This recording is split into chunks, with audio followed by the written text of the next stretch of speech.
Hey, everybody. I've had a long break. My mother died end of July, and I had to take care of her house. And of course, the family, they got into trouble over their small inheritance. So it's still going on. So I didn't have any energy to make sailing videos. And I planned to sail the whole summer in Sweden and Norway, but because she was dying, I was stuck, and I still feel stuck. I started sailing over to where she lives, so I could live in the boat when I was taking care of her for the last weeks of her life. But as I was on the way, my brother called and said, if you're sailing over here, you won't make it. So I turned around and got back, docked, and then took the car. I don't regret 1 second of it, but I am frustrated because I'm stuck. And now it's winter, and I don't want to make any more sailing videos from where I am in the winter due to still letting my kids go to school for a half more year. So yeah, the frustration is building up. Now I'm trying to channel it into all the boat projects that I do have, and also trying to make the money to invest in all the boat projects that I have. And I'm sort of getting to the point where I'm making notes of what's necessary for the first season in Sweden and Norway. I might not need a 50,000 Danish kroner autopilot. Maybe I can, postpone that and then have my wind vane installed. And I have found another old man who can help me do that in the spring. Then I have been investing my time in rebuilding my little homestead here, and it's become really good, I find, and I'm almost finished on the details.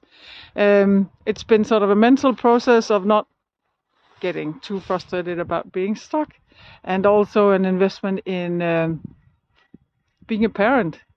And then I have sort of a foggy idea about that, at least in some weeks at a time. My twins, they can live here, and then I can go sailing and they can join me. We'll see if that happens. I was just discovering that there's an old woman, 81 years old, and a couple of years ago she solo circumvented the globe in her sailing boat non-stop. I never want to do that. And now she's just sailing around the world, enjoying, going ashore. And that kind of, it's my birthday today. I'm 62 today. So it sort of gives me almost 20 years. So it takes kind of a little bit of the pressure off, because I do realize that, of course, with age, disease might come in, and I'm not getting stronger, blah, blah, blah, blah, blah. And my boat is big. It's big, and it does need some muscle to be able to sail it single-handed. But she just, she just gave me 20 years, and that's kind of okay, because I know that the only thing that I want to do once I'm out of, being available for all of my kids, I'll always be available as long as I live, but sort of organizing my life around what I believe is their best interests, whether it's that or not. I would actually be really interested in learning if any of you out there have taken your teenagers sailing when they were 14, 15, sort of taking them away from the social circles and the independence that they are, of course, needing now to become, able to live their lives without having anybody to watch their back all the time. That would be really interesting, because I don't know if I'm kind of using my twins as an excuse for not really going sailing long distance, or if I'm a responsible parent and kind of putting their needs first, or what I think are their needs first, and also what they need now, but they don't know anything else. They haven't been sailing long distances at this age. So I'll really be interested in anybody who has experiences with that, maybe to break if I have sort of a pattern of only thinking very single-minded in it. There are probably a lot of other good solutions out there that could enrich my way of approaching it. But at least I'm yeah, sort of starting to make notes of what do I need to have fixed for sailing in Sweden and Norway next season. And the first thing is my pressure pump for the freshwater. It broke. It was a really old tractor, and I've been hunting to find a good deal, and I finally found it, and then it didn't come, and then I had to order it again, and now I'm waiting for to see if it arrives. So that's kind of the first thing. I apparently have this tendency of always having two homes. So right now I have my wonderful boat, and then I also do have this homestead, and I do say that it's for my it's for my kids. I really hope that it will pay off. Otherwise, I have made an investment, and I can get a little bit of money out of that once I finally untie the lines.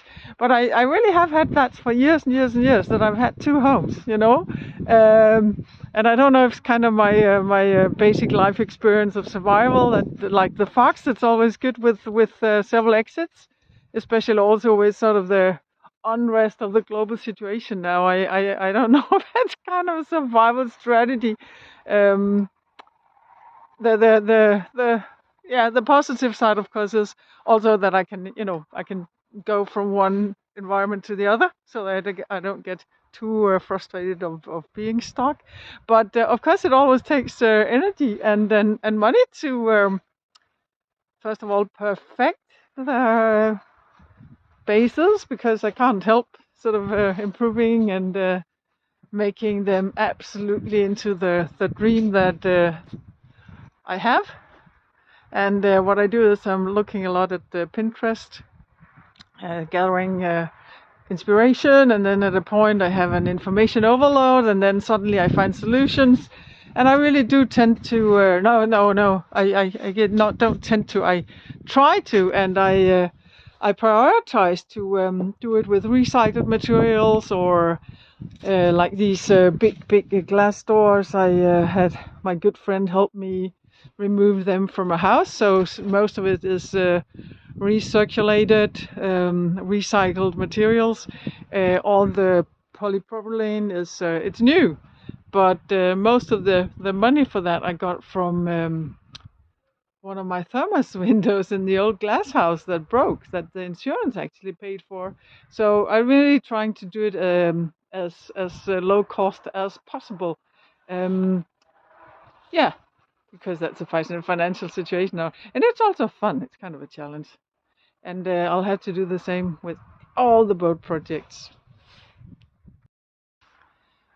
Apart from being absolutely exhausted, and also not having any more time, dealing with the death of my mother, and getting the house sold, etc. It's also that the YouTube videos that I watch, I really watch sailing videos, and I tend to get bored if people are, inland, etc. So why should I make, a repetition of last winter's videos of all the little projects, and, going sailing just out of the harbor.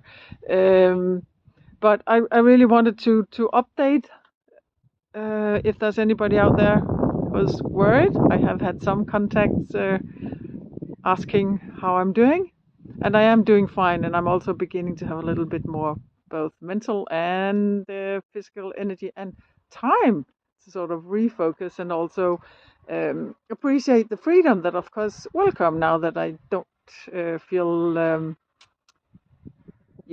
obliged, and also want to take care of my old mother. She's not there anymore, so it gives a lot of freedom. um, there's one YouTuber, Patrick Lane, Singlehanded Sailor, and he hasn't been uploading anything for half a year. And I tend to always look into his video channel, his YouTube channel, because first of all, I'm a big fan, if you can say that, and I'm learning a lot. I'm also getting a lot of inspiration, and I can feel that even though I don't know these people, um, I kind of connect anyway. At least I do connect to them. Don't have a clue, and I'm worried. I'm sort of, did he vanish? I know that he probably suffered from cancer previously, Of course, I could, send an email, but that's a little bit too much because I do not know him. So that's kind of also now I'm into getting my act together, focusing on untying the lines eventually, but not necessarily uploading videos every time I do the same as I did last winter.